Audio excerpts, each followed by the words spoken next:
তো হ্যালো বন্ধুরা, তো এতক্ষণ একটা গড়ান পেয়েছি, গড়াচ্ছি পুরো সাইকেল নিয়ে। দেখো আর রাস্তাটা দেখো শুধু,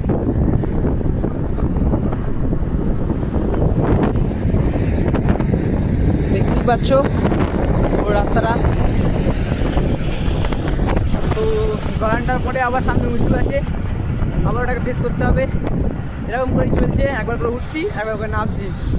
আর এই আপডেটটা তোমাদের সাথে শেয়ার করছি যে এখন এরকম রাস্তা দিয়ে যাচ্ছি।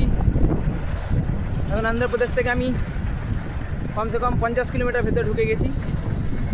এখনও পর্যন্ত আমার সাইকেলিং হয়েছে 46 কিলোমিটার। এখনও টানার ইচ্ছা আছে, যতটা পারবো, যতক্ষণ পা দেবে ততক্ষণ আমি অবশ্যই টানবো। আর রাস্তাটা দেখো,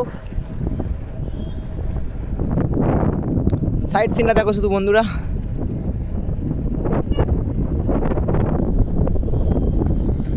আর আমার নন্দীকে তো দেখতেই পাচ্ছ, পুরো ছুটছে একদম। তো চলো আপডেট দিতে থাকবো, দেখতে থাকো। চলো, হর হর মহাদেব, জয় জগন্নাথ।